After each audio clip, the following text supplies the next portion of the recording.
Ехали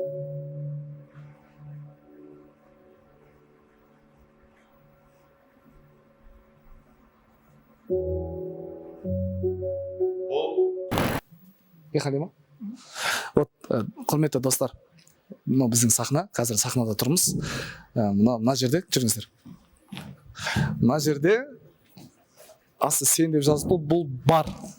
Біздің бар, бұл жерде біздің Дюдонс гитар, яғни Нұрбек дейтін жігіт өзінің рөлін сомдайды. Оның мизансценасы осы жерде, жұмыс орны барда бармен официант даяшы болып жұмыс жасайды. Мынау соның реквизиттары. Мынаны сіздер вискиде ойлап қалмаңыздар, бұның ішінде сок. Біз алдаймыз көрермендерді. Мынаның ішінде арақ десек. Мынау Ғалымжан деген жігіт, денесін көріп тұрғандарыңыздай түк жоқ. Қарамай қойыңыздар. Енді мына жаққа жүрейік. Мынау бұл Сұлтан деген жігіттің несі, орындығы қызыл түсті. Өзінің характеріне байланысты солай режиссер таңдаған. Бізде барлығымызда орындықтарымыз бар, дәл сондай өзіміздің характерлерімізге байланысты. Бізде основной реквизит осы үстелдер. Сосын мына жерге жүріңіздер. Мына жерде бізде действиялар болады. Бұл жерде біздің басты кейіпкерлер Ғалымжан және Айман екеуінің көп отыратын жері. Осы жерде танысады, осы жерде соңында қырылады ғой, короче. Осы деген қалай кетті. Осы андай болады ғой, кез келген махаббаттарды бір жерде басылады да, сосын ұрысып қалған кезде сол жерге барып еске алады ғой. Мынау сондай жер. Мынау ХБ 2000 теңге ма тұрады. Мынау Нұрбектің удостоверениесі, қараңыздар, реквизит сахнада қалып қойыпты. Нұрбек Дюдонс гитар, Елемесов Нұрбек деп тұр, жаттап алыңыздар. Кредит аламыз ба? Көрмей қалды ма?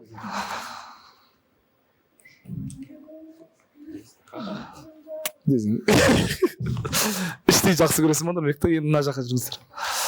Мына жерде бізде сіз маған мешать етіп жатсың. Мынау біздің тақта LED экран. Мына жерде бізді сахна болады. Жалғас дейтін кейіпкеріміз не жасайды? Ғалымжанға немен фотошоппен сурет жасап береді. Сонда осы жерден көрсетеміз. Мынау LED арқылы. LED болма, не дейді бұны? Мынау арқылы. Иә, проектор арқылы. Осы солай. Бізде біздің продюсеріміз Анас Бағдат келіп тұр. Дәл қазір мен оны шақырамын. Сұхбат алсақ, қалай қарайсыздар? Анас аға, бір минутқа келіңізші.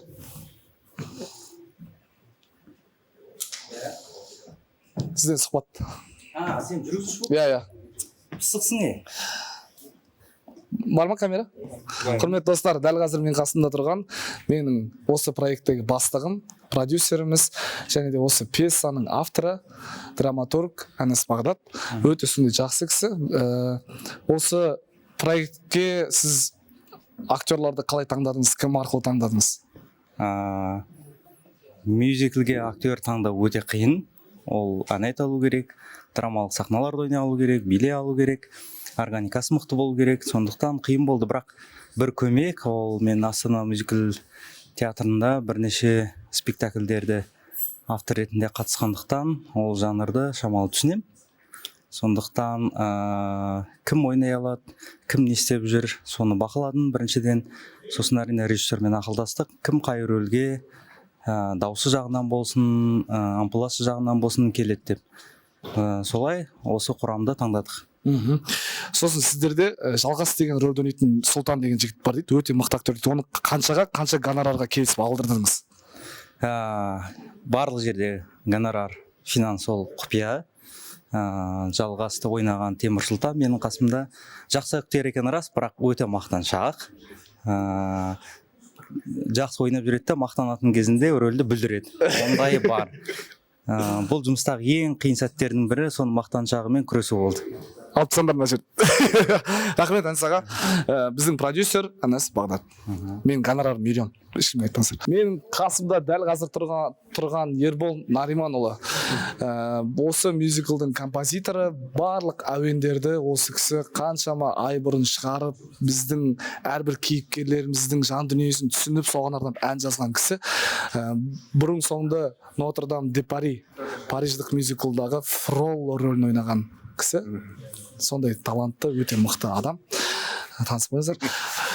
Ереке, сізге сұрақ, мына әндерді тудыру барысындағы қандай қызықтар болды, қандай қиыншылықтар болды, жалпы мюзиклға ән жазған? Енді мюзикл бірінші опытым. Сондықтан кішкене тудыру жалпы қиын нәрсе ғой. Кішкене тер шығармасам болмайды деген сияқты. Сосын ең қиын моменттер жаңағы біздің кульминация шығарған момент қиындау болды. Қалғандары енді біраз опыт алдық. Енді көрерменге әдемі бір жол тапса біздің мақсат. Сол ғана тілегіміз сондай. Енді сіз әрі композитор, әрі актер ретінде сомдайсыз да, бұл жерде сахнада жүресіз. Сіз сахнада көбінесе әнді ойлап отырасыз ба? Осы композитор ретінде өзіңіздің шығарған әндеріңізді актерлар дұрыс орындап жатыр ма, орындап жатқан жоқ па? Соны көбірек ойлайсыз ба, әлде өзіңіздің сомдайтын рөліңізді көп ойлайсыз ба? Екеуін де ойлап отырасың. Қатар. Қиынырақ актер болу, қиынырақ. Енді актер болатын дегенде енді менде бұл жерде керемет бір образ шығарып атқан жоқпын. Сөз жаттауынан қиындау. Қалғандары оңай. Әндерді енді кейбір жерлерін қате айтып атқан кезде оппа деп ойлап қалады. Көңіл толмай қала ма? Көңіл толмай қалатын жерлер болып атады, бірақ премьераға дейін барлығы керемет болады деп ойлаймын. Рахмет. Бізбен болған Ербол Нариманұлы, композитор және актер. Сел мюзикл. Рахмет Ереке. Келесі мен сұхбат алатын адамым Жасұлан Көпберген. Тоже мен группаласым. Кілең группаластарды жинап алғанбыз. Кім жаққа шықсын деп отыр, Қасыветке қарай. Бұл жанында тұрған жігіт өте танымал жігіт, қасында жүре алмайсың. Көпберген Жасұлан. Қанша бердің деп.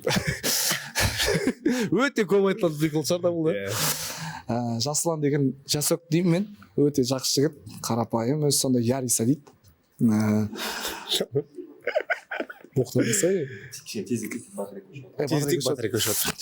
Жасұлан деген жігіт бұл мюзиклде тоже Шадиярдың құрамындағы жігіт, басты рөлді ойнайды, тоже Ғалымжанды. Университетте оқытушымын. Бала күнімнен биологияға қатты қызығатынмын. Мен ойда ойымда жоқ үйленетін. Екеуміз аман болсақ, үй мен күйде қинамай шығар алдан. Өзі билеп тек екеуміз жетерміз. Ғалымжанды шығару барысындағы, жалпы персонаж шығару барысында қандай қиындықтар болды, қандай қызық нәрселер болды? Не алдың өзіңе, соны толығырақ тез бау сөзбен айтшы. Иә. Все, рахмет. Бізде саған режиссермен жұмыс істеген оңай ма? Қиын ба? Ислам ағаймен жұмыс істеген оңай болды, өйткені енді өзіміз 4 жыл оқыдық ағайда. Оңай болды. Ең қызығы, біз анау өмірде көп не істемейміз ғой, байқамаймыз ғой анау. Топырақтың проблемалары, гүлдердің проблемалары деген нәрселер біз көп байқамаймыз ғой, біздің проблемаларымыз басқаша ғой.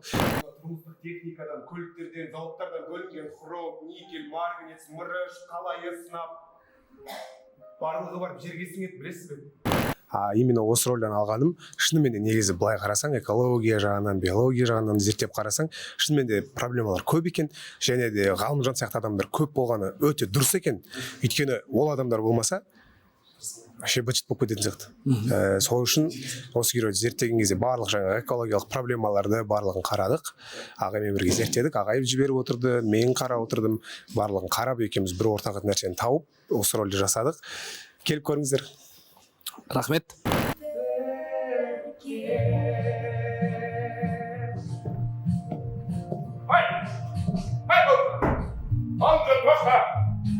Көпберген Жасұлан 1.90 десең. Давай. Бізде кім? Дәурен? Қыздар бар екен ғой. Жақнай қанайым десең. Жақнай бола ма бір минутқа? Зарек сөйлейін деп отыр тез-тез. Жаным жаралма, іздеп жағанна, мұңдамады. Короче, Жарқынай деген қыз ғой. Жақында екеуміз ұрысып қалғанбыз. Жарқынай қанайым, менің старшагым, қалай түсіндірсем болады. Яғни біз Ислам Нұртазинда сабақ алғанбыз, Жүргенов өнер өкерден кетті, өнер академиясында. Соны біздің алдымызда біз түспей жатып оқып бітіріп кеткен менің жоғарғы курс әпкем, менің кәдімгі өзімнің әпкемдей болып кеткен. Кейде ренжісіп қаламыз, кейде ұрысып береді, өзінің ақылын айтады, мен тыңдамай қоямын, тыңдаймын. Сөйтіп осы проект арқылы жақсыласып кеттік. Танисыздар ғой, оның айтпай-ақ, мадақтарын айтпай-ақ танисыздар. Жарқынай ханым, сізге сұрақ. Айманның ішкі түйсігін табу, жалпы персонажды зерттеу барысындағы қиындықтар, қызықтар, сосын қай жері қатты қиын болды, әлі күнге дейін қай жері қиын, қай партнермен жұмыс істеген қиынырақ, соны қысқадан нұсқа айтып берсеңіз. 3 жылдан кейін театр сахнасына оралып жатырмын. Жалпы бәрін қайтадан еске алып, жаңа образға, мен үшін таныс емес образға ену мен үшін өте қиын болды. Басында өзіңде көрдің.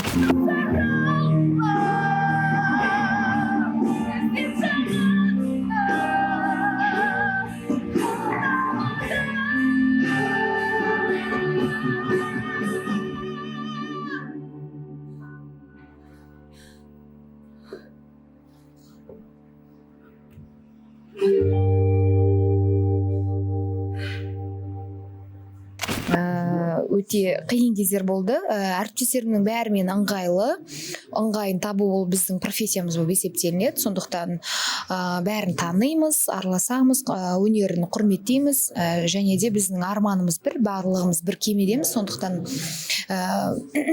бәрімен тіл табысып, жақсы жұмыс жасап жатырмыз.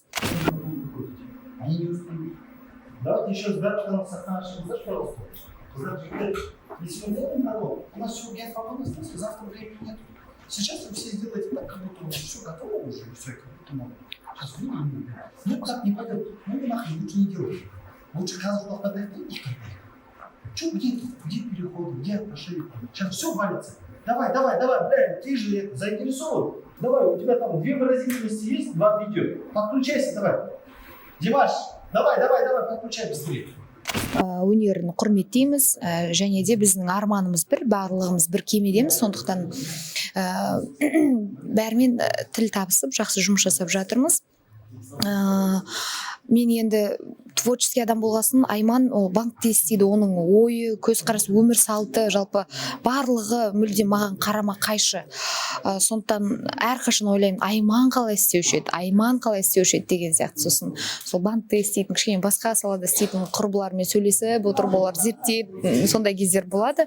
Жалпы роль, мен енді өзімнің басымнан ондай жағдай өткен жоқ, бірақ қаншама қыздардың басынан ондай жағдай өтіп жатыр, алданып жатыр. Соны алып шығу менің міндетім деп ойлаймын. Егер алып шыға алмай, кішкене бір немқұрайлы бір эмоциямен көрсетіп қоятын болсам, ол қастандық деп ойлаймын. Жалпы сондай қаншама қыздардың тағдырына деген қастандық болады. Сондықтан бұл өте күрделі жағдай. Ода екінің бірі ондай жағдайменен кездесіп жатыр қазіргі соңғы кездерде. Сондықтан енді Құдай абырой берсін, ертең Құдай қаласа көрерсіздер нәтижесін. Айман, сонда мені кешірдің ғой, Иә. Айман, уәде беремін, енді ешқашан алдамаймын.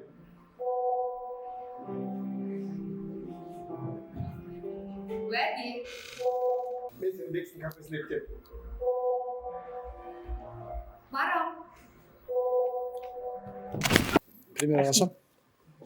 Ертең предпоказ 4-5 маусымның, келіңіздер көріңіздер. Келіңіздер деген ол өзімізге, ол кім шақырып отырсын, өзімізге көреміз. Жарқынай қанайым, бізде репетицияға әрқашанда уақытында келетін біздің әріптесіміз. Это моя фишка.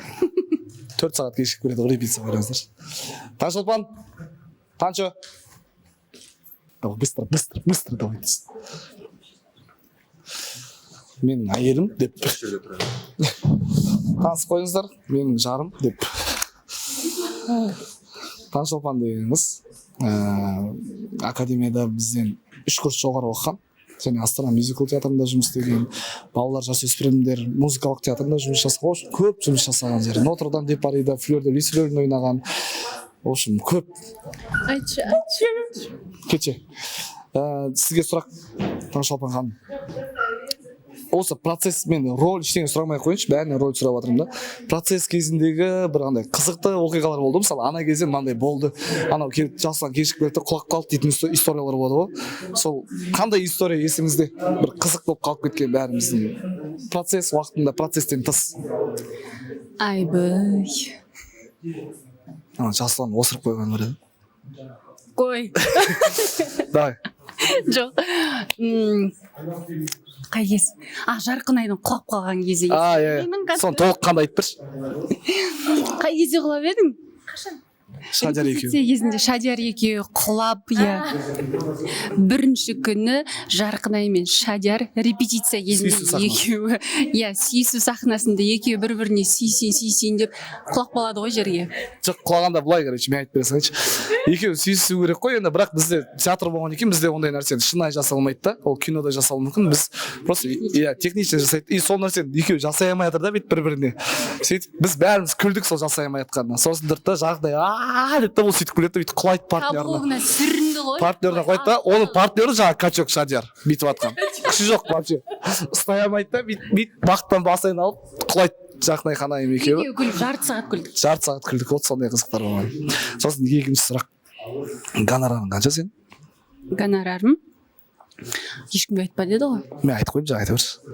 Жоқ, Әнәсаға айтты, ешкімді алаламаймыз деп айтты. Негізі біз тегін де келіскенбіз. Енді өзі қоймай кішкене мынандай беріп жатыр. Кешке болсын ба? Кешке болсын ба? Жеке сөйлесек те ғой. Иә, рахмет. Бізде бірге болған Таңшолпан. Дәурен, бола ма сен? Бізде келе жатқан адам Дәурен деген біздің жалпы техникалық бүкіл реквизитке, жалпы бізге не қажет соның бәріне жауап беретін біздің техникалық директорымыз Дәурен деген жігіт. Дәурен, сізге сұрақ. Жалпы сахнадағы жасалатын дүниелердің барлығын табу қиын болды ма сізге? Және әрбір персонажға арнап, мынаған мынаны алу керек, мынаған мынаны алу керек деп жасап, кесіп, бүкіл нәрсені дайындау қиын болды ма, әлде оңай болды ма? Жалпы процесс кезіндегі, өзіңіздің іштегі процесс кезіңіздегі болған қызық нәрселер, поиск кезінде қызық нәрселерді айтып берсеңіз. Жалпы театрдағы бірінші менің тәжірибем бұл спектакль. Бұған дейін мен театрға мүлде қатысым болмаған. Қиын, оңай деп айта алмаймын, бірақ ең басы маған қызық болды. Бұл процессті қарап, бақылап, актерлардың жұмысын көріп дегенде өте қызық, оңай емес екен. Бұйыртса осы спектакль өз көрерменін тауып, жақсы кері байланыс алады деп ойлаймын. Жалпы өзіңе көрермен ретінде спектакль қалай? Маған қызық, тақырып әсіресе. Өте күшті. Ал актерлар? Актерлар да жаман емес. Жаман емес. Значит, жеге, дайындалыңдар десең.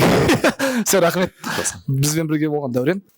Мен кейіпкерім Жалғас Ербаев, Өмірбекұлы. Юнет дейтін компанияның ярый представителі. Қазір көп қой ондай компаниялар. Пирамида. Содан халық жапа шегіп жатыр. Сол жұмысты халықты жапа шектіретін адамдардың бірі мен кейіпкерім. Кімге не керек? Мынаған үй керек. Қайырлы күн, менің есімім Жалғас. Құрмет қалдым. Жас шаңырақ үйі талаптары. Ұстаңыз. Қалай? Көп салу керек. Әрине, сіз бүйтіңіз. Бір пәтеріңізді сатыңыз, юнетке деп 10 миллион теңге салыңыз. Содан соң 3 айдан соң нәтижесін көресіз. Мен айтты деңізші, Құрмет аға. Ойланыңыз, жақсылап ойланыңыз, Құрмет аға.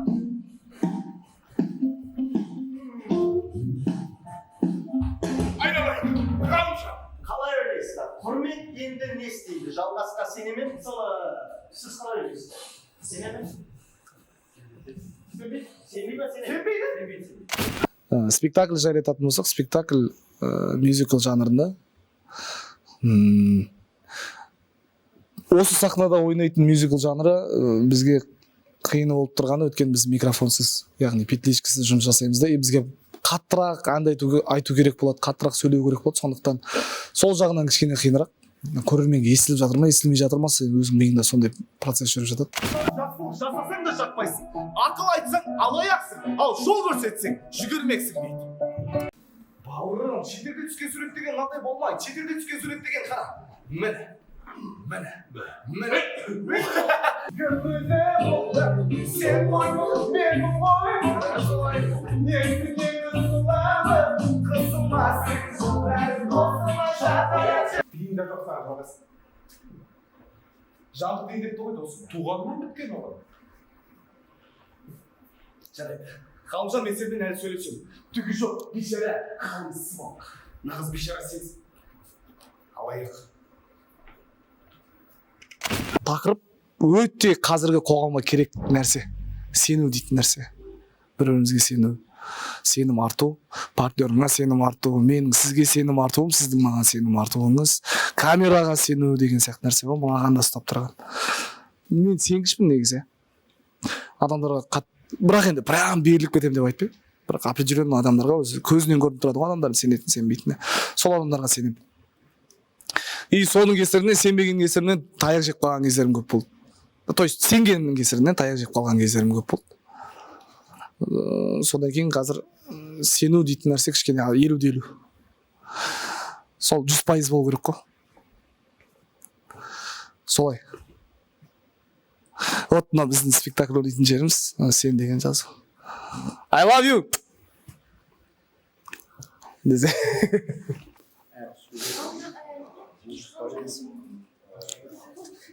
Бергет.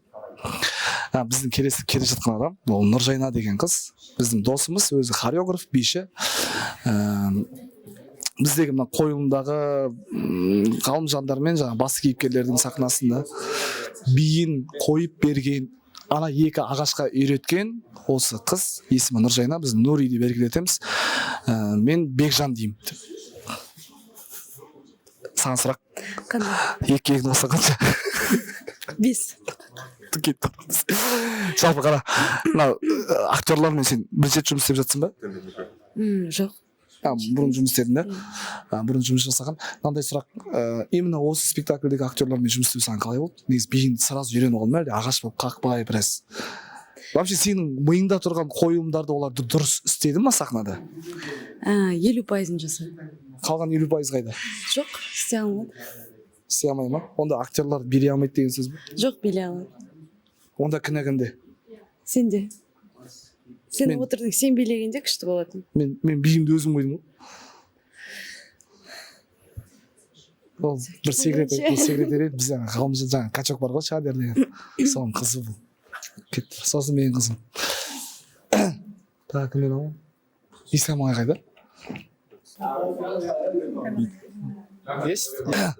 Құрметті достар, жаңағы удостоверениенің егесі табылды. Нұрбек деген жігіт. Халық бұны Дуденс гитар деп таниды. Айта беремін ғой, короче. Инстаграмда галочкасы бар. Нұрбек, жалпы актерский опыт бірінші ғой сенде ол? Алғашқысы. Қалай болды? Жалпы жұмыс басындағы жұмыс тренингтен басталды ғой бәрі. Бәрі содан басталды. Сол кезде қалай болды? Сол бірінші сабақтан басталды. То, что актерский жұмыс деген, андай келіп, погружаться етіп ойнап кететін нәрсе емес, ол кәдімгідей артынан, сахнаның артында айлап, жылдап дайындықтар керек екен. Сол жұмысты өте келе, әзірше премьера болмаған соң, мен толықтай айта алмаймын, андай пәлендеп, себебі өзім күшімді бүйтіп бағалап үлгеріп жатқан жоқпын. Себебі қателіктер көп, сол қателіктер түзеп үлгерем бе, үлгермейм бе, көреміз сахнада ертең. Алғашқы тәжірибе ретінде бастамасы өте қызықты, қиын болса да өте қызықты. Жалпы өзіңнің ролің жайлы айтып кетсең, менің атым Бекс деп бастайсың ғой. Сол Бекс қандай адам бұл вообще, не істеп жүр бұл спектакльде? Шындық тек куәсімен шындық, сенсең шындыққа сен. Сенсең өзіңе сен, сенсең өзіңе сен, сол болар сенің деген сенсең. Құлақ сал, оларды тыңдама. Құлақ сал, оларды тыңдама. Біз үлкендерді құрметтеген ел едік. Бексұлтанның мен ойдан құра болған соң ол айтылған соң сценарийдегі Бексұлтанды мен 100%-дай қамтыдым деп айта алмаймын, себебі ол үшін кәдімгідей уақыт керек, мүмкін күш керек, талант керек, бірақ қолдан келгенше сол Бексұлтанды ойнауға тырысып жатырмын. Бексұлтанды бір таза, бір тәртіпті деп те айта алмаймын, себебі әрбір адамның, әрбір персонаждың өзінің бір артында несі тұрады, қателіктер тұрады, өзінің. Бексұлтан гей ма? Ол меніңше жоқ. Қалай меніңше жоқ? Ол сен персонажың. Жоқ, ол гейларға қалай қарайды? Нормально қарай ма? Ол түсінуге тырысады, түсінушілікпен қарайды әрбір адамға, гей болса да, гей болмаса да. Жалпы Бексұлтан емес, сенің өзің көзқарасың ғой? Өзім көзқарасым да сол сияқты ғой. Сол сияқты мен де адам ақпаратты түсініп біліп алам дегенге дейін асығыс шешім қабылдамау керек. Себебі спектакль сол туралы да әр нәрсеге сенбей, сене бермей, біріншіден сол пайымдап алып, сол. Дұрыс. Үшінші сұрақ, аяғың сасый ма сенің? Аспанда бұлттар, сенің көзіңде құрт бар. Ұтпасаң ұтпа, есігіңді құпта. Аяғым, егер бір 4 күн бір нәрсемен жүре берсең, сасиды екен. Өйтіп сасыма, іздеген білімің басында. Өйтіп сасыма, жоласпалар қасында. Бізде актерлардың бүкілінің бәрін аяғы сасиды білесің бе не үшін екен? Өйткені әркімнің аяқ киімін кие береді. Қолтық, аяқ проблема бізде. Ауыз сама собой десе.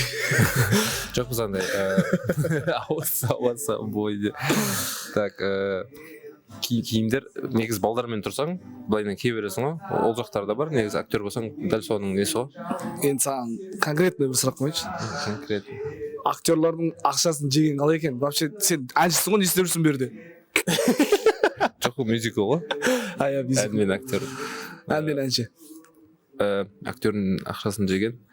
Мен ақшасын әлі жеп көрмедім. Жоқ, сен жалпы актер болып ойнаған қалай деген сұрақ қой. Бәрін түсіндіріп беру керек па саған? Сен мен зйомамсың ғой, түсіну керексің. Не сияқты ғой? Ақшаңның бағасы көп па, аз ба, ол маңызды емес. Сол шын ниетпен келіп отырсайыз, сындырады жолдан. Жалпы достарың қалай? Дос деп айтайыншы, партнер демей ақ қойшы, дос болып кеттік қой, осы аз уақыттың ішінде. 2 ай аз емес. 2 ай аз емес, қалай? Кәдімгідей андай бір сахнада жүріп, басқа персонаждарды орындасақ та, былайынан араласып жүрген кезде өз-өзімізбен таныс болдық, нормально. Күнде осыны темекісін ұрлап жегеніміз ғой, ұрлап емес, сұрап. Все, рахмет, Бекс. Бекс тек білеміз бұның, шын аты Нұрбек, жаттап алыңыздар. Шырайлы Шымкент Сарыағаштың. Қайда, шоу-бизнеске? Не, журналист болып. Журналист. Әркімнен сұрап, қолынан келеді ғой, ертіп келетсің. Деп жылап жүрсең. Ойлап көресің. Көрем, брат. Все, рахмет. Одастан қалдырып кетпе, абайла. Бағдарламамен үй алмақшы болды деген рас әрине, бірақ сол үшін үйленбекші болды деген жалған Айман. Міне қарашы. Келесі бізде қонақта, бізде Әшім Ахметов, менің ұстазым. Әшім ағай.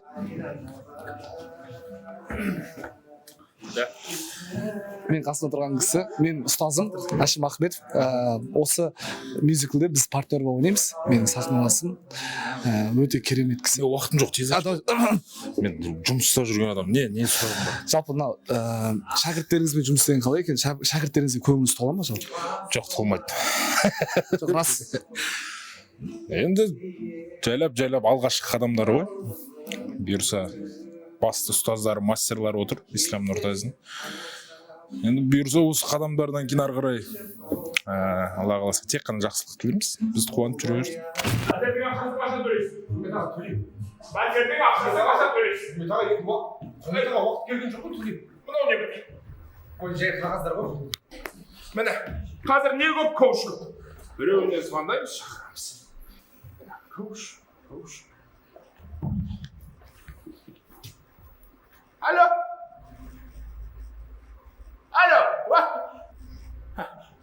Коуч. Иә, коуч. Рахмет айналайын. Жаным, алтыным, күнім, қарындасым, қарлығашым. Ой. Немене? Жоқ, ештеңе көбіді. Қазір келеді. неде спектакльде сіз құрмет деген персонажды ойнайсыз. Сондай адамдар өзіңіз танитын ортаңызда бар ма? Достарыңыз арасында, жалпы үйдің ішінде, туысқандардың арасында? Енді біз сахнада көбінесе жоқ адамды шығармауға тырысамыз, ойдан құрастырып. Кез келген кейіпкерді осы өмірден алып іздеп тауып көреміз. Әрине ондай адамдар бар. Көреміз, оның ішінде өзіміз де бар шығармыз. Сол. Тағы сұрақ сізге. Жалпы проектта кімді қатты ұрғыңыз келеді? Проектта қатты ұрғым келетін адамдар көп. Ол міне.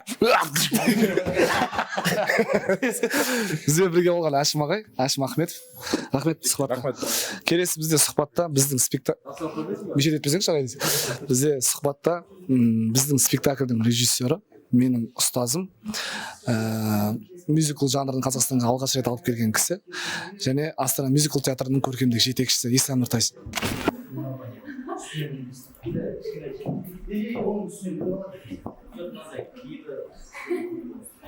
Шадин, потом.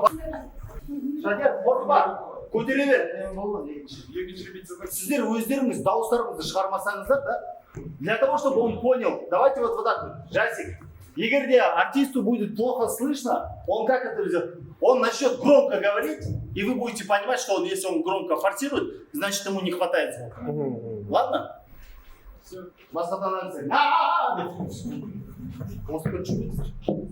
Давайте за кулис.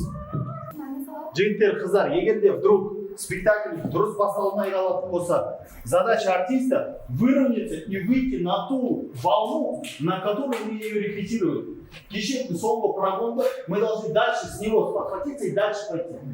Егер де қазір он жасамайды болса, завтра вы не сможете. Завтра, поверьте мне, на зрителя будет хуже, чем сегодня. Нам нужно сейчас сделать на 120%, чтобы было 100%. А мы еще до конца не дошли. Мне нужно 2 прогона. Сейчас крутой прогон нужен. А следующий еще круче должен быть. Каждый для себя выверяет. Каждый должен кайфануть вот здесь. Давайте просыпаемся. Я не знаю, вот что, аяқтарыңызды қысасыздар ма, или біріңіздерді ұрасыздар ма? Ашын попросите. Ислам ағай, жалпы спектакльге актерларды таңдау сізге қалай болды? Жалпы қалай таңдадыңыз бізді? Қалай таңдағанда, енді Аназ Бағдатпен екеуміз баяғыдан бірге жұмыс істеп жүрміз. Өзім досым, бір 7-8 жыл болды шығармашылықпен айналысып жүргенімізге. Осы пьесаны оқып шыққаннан кейін өзіміз осы жанрда мюзиклмен айналысып жүрген балалардың барлығын таңдауға тура келді. Енді ондай көп емес. Енді өзіміз танитын болғаннан кейін, білетін болғаннан кейін сенімді адамдар керек болды. Өзіміз енді кім қайда жүр екен деп. Соны сіздерге хабарластық. Сенген деп жатсыз ғой. Сеніп, сеніміңізді ақтамаған адамдар бар ма? Бар, жетеді. Әлі сенім ақтау деген ол әлі қайда? Біз өзімізге қойған бір талаптарға әлі жауап бере алмай жатырмыз. Ал сахнада жүрген актер осы мен сенімді ақтады, не болмаса мен өзіме қойған талаптарға өзім соған жауап бердім дейтін болсақ, болды, онда тоқтадық деген әңгіме ғой. Сосын сізде талант деген нәрсе бар дейді. Сол сізге қайдан келді талант? Кім арқылы келді? То есть талант дейтін способ қайдан келді? Жоқ, ағай, бұл өзімізге ғой, өзіміздің бэкстейдж ғой. Басқа ешқайда салынбайды. Ешқайда салынбайды шығар? Салына ма? Удали. Баяғыда бәрі айтады ғой, 2% талант, қалғанның бәрі 98% ол еңбек. Болды, осы. Менің ұстазым, бізде Алмат Ахатович дейтін кісі бар, сол кісі әкеміз деп айтады. Әкеміз деп болып кеткен, өткен біз оқуға түсетін кезде менің мамам, менің еті, менің сүйегі сіздікі деген. Ағай, тоқтаңыз. Ағай. Ол айтылу керек қой, расқа ағай. Енді сізге жаңа ашылмай қойған сұрақтардың бірі. Осы проекттен біткен соң аямай ұратын адамыңыз бар ма? Сен бірінші. Сен бар, сосын Шадияр бар, Жаслан бар, Димаш, сосын Жарқынай. Бәрі екен ғой. Біз дайындала берейік онда. Рахмет. Рахмет, сау болыңыздар. Не үшін қойдыңыз сұрақты? Келесі. Полезді ма?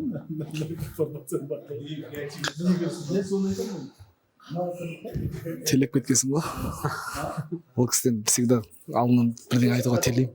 Все, бізде прогон, екінші прогон, сондықтан чау, бела, чау, чау, чау, на Мадина, о партизано.